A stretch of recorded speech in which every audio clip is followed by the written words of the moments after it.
औज़ुबिल्लाहिमिनश्शैतानिर्रजीम बिस्मिल्लाहिर्रहमानिर्रहीम। अस्सलामु अलैकुम रिस्पेक्टेड व्यूअर्स, क्या हाल है? अभी आप सब लोगों का ठीक ठाक है? उम्मीद है सब लोग खैरियत से होंगे और अल्लाह ताला की नेमतों से बहरावर हो रहे होंगे।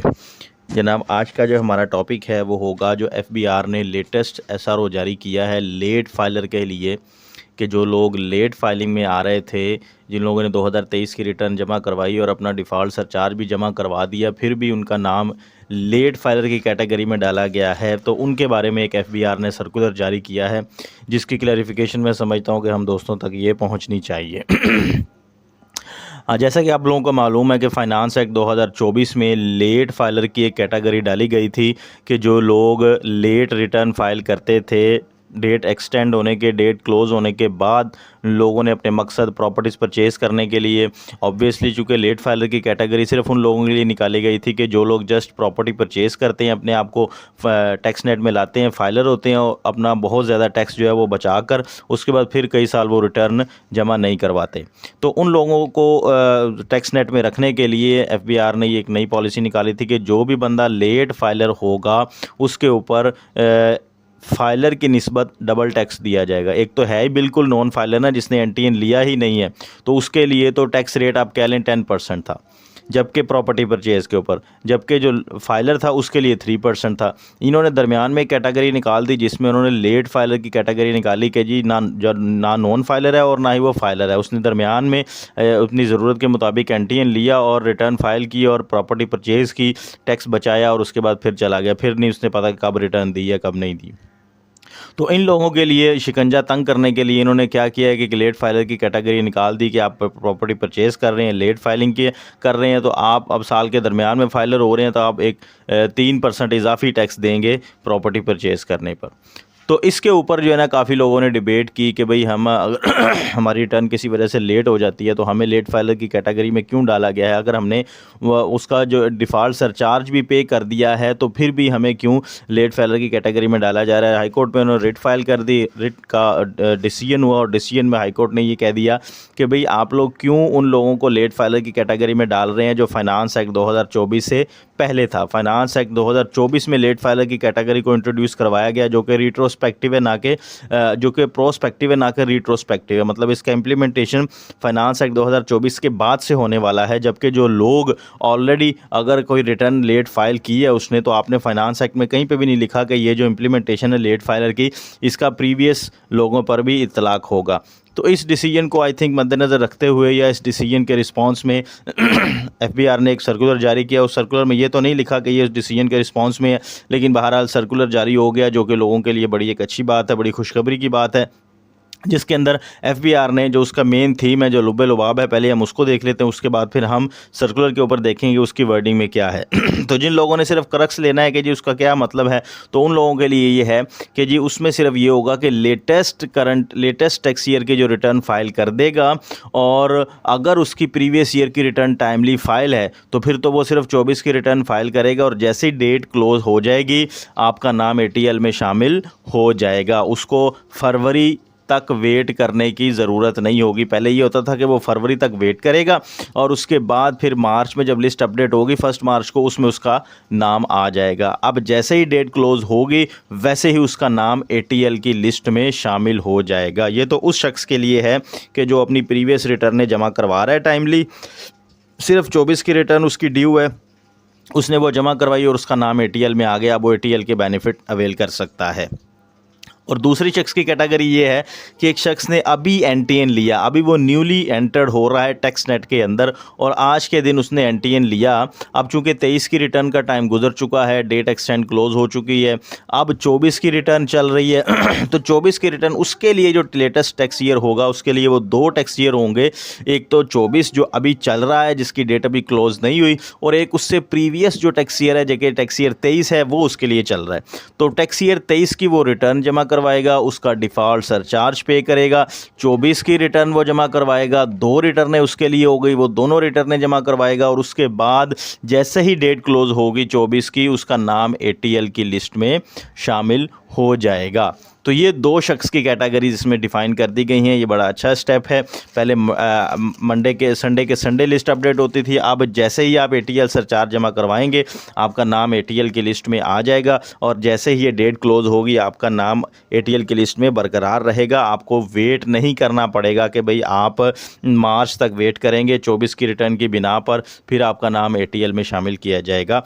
अब हम चलते हैं सर्कुलर की तरफ। जो सर्कुलर FBR ने जारी किया है उसको हम गो थ्रू करते हैं, उसको रीड करते हैं, ताकि अगर मेरी अंडरस्टैंडिंग में कोई कमी रह गई है तो आप मुझे बता दीजिएगा, या अगर आपको उसमें कोई पॉइंट कंफ्यूज लग रहा है जो मेरी अंडरस्टैंडिंग है वो आप तक पहुंच जाए। इस तरह कोलैबोरेशन से, डिस्कशन से जो है ना वो नॉलेज शेयर करने से नॉलेज बढ़ता है, एक दूसरे के व्यूज़ सामने आते हैं। तो अगर कोई भी चीज़ आपको समझना है तो कमेंट लाजमी कीजिएगा। अगर मुझसे कोई मिस्टेक हो रही है तो मुझे लाजमी बताइएगा।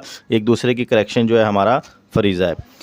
ले जी, इसका नोटिफिकेशन का लिंक भी आपको डिस्क्रिप्शन में मिल जाएगा। आपको इजीली वहाँ पे क्लिक करना है और जस्ट आपको FBR की वेबसाइट से ये लिंक ये नोटिफिकेशन आपके सामने आ जाएगा। अगर आप निकालना चाहते हैं तो FBR की वेबसाइट पे जाकर वहाँ पे सर्कुलर नोटिफिकेशन का टैब होगा, उसमें क्लिक करेंगे। लेटेस्ट ये सर्कुलर जो है ना वो मौजूद है। सर्कुलर नंबर 1638/2024 का ये जो है ना वो कह लें कि सर्कुलर है। इसमें सबसे पहले तो पहले फर्स्ट पैराग्राफ में उन्होंने बताया है कि हमारे पास पावर्स हैं, हम ये सर्कुलर जारी कर सकते हैं।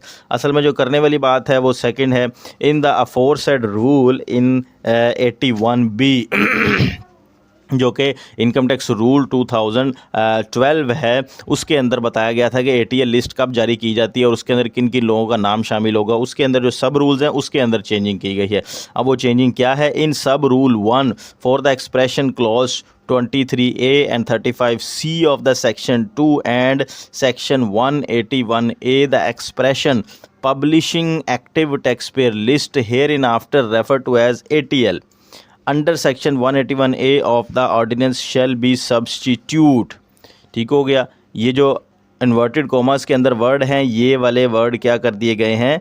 सब्सटीट्यूट कर दिए गए हैं। किससे? यहाँ से। फॉर सब rule 2 the following shall be substitute, namely section 2 subsection 2 है, a person name shall be included in the ATL, एक शख्स का नाम ATL में शामिल कर दिया जाएगा।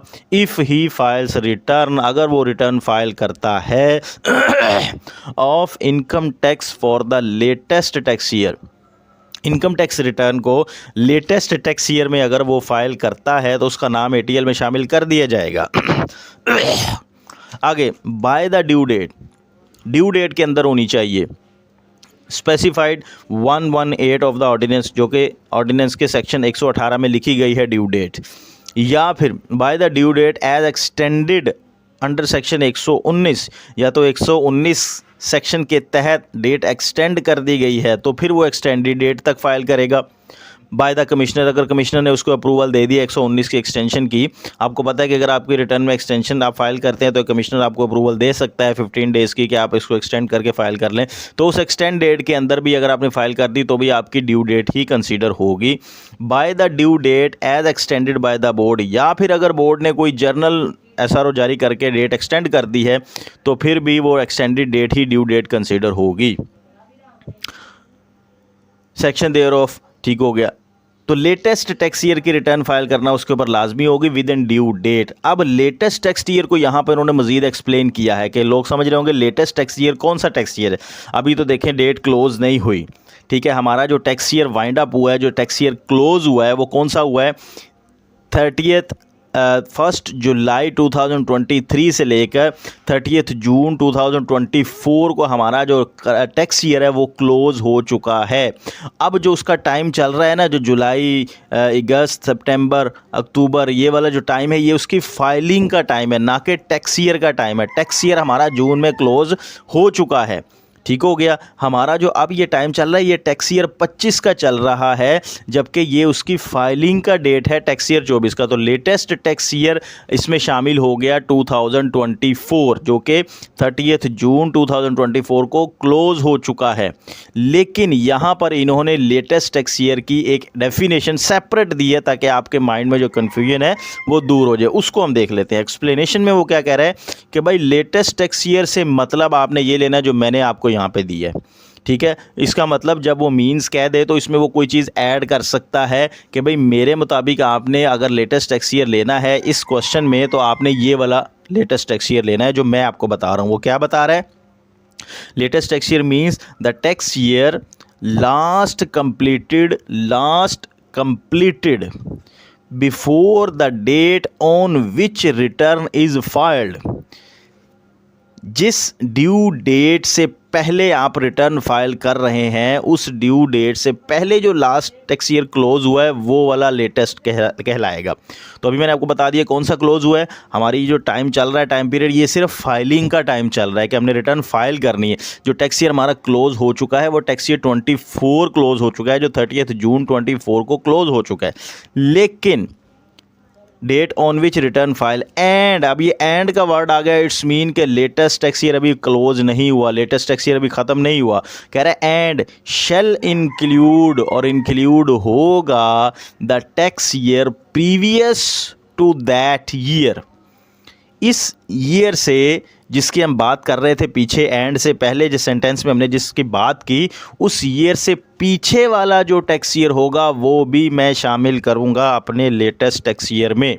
हमें डेफिनेशन में ये बताया गया, ठीक है। In the case due date और extended due date for filing of return for the latter last completed year has not expired. ठीक हो गया। यहाँ पर ये थोड़ी सी मुझे कन्फ्यूजन है कि last completed year has not expired, उसकी ड्यू डेट एक्सपायर्ड तो हो चुकी है, ठीक है।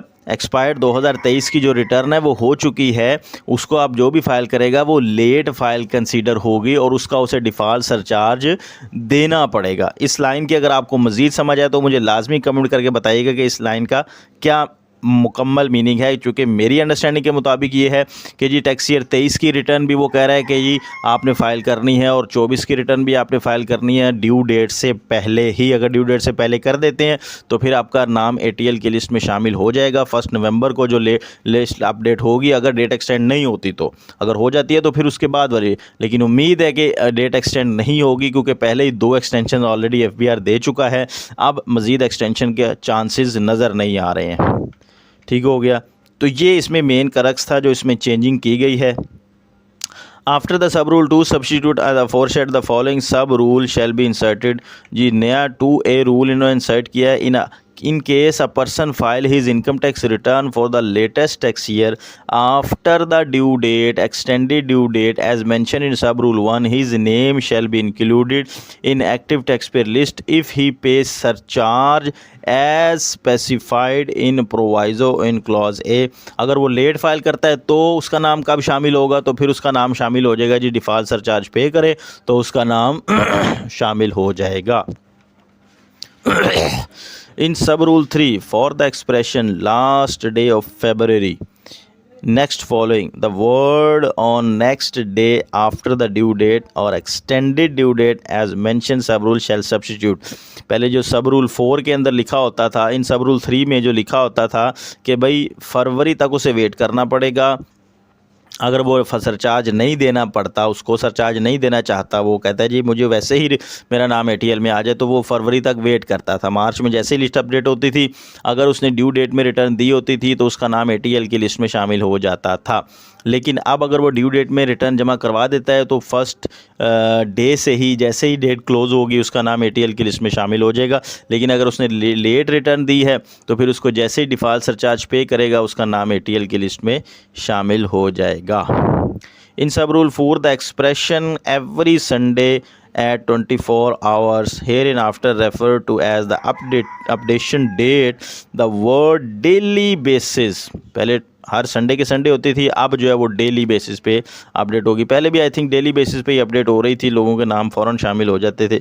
For the sub rule 5 the following shall be substitute namely the name of a company. बस ये आगे कंपनी के लिए, कंपनी के लिए चूँकि वो इसमें चीज़ शामिल नहीं है तो वो कंपनी का इसमें इशू नहीं है। कंपनी की डेट आगे दिसंबर में जाके क्लोज़ होती है।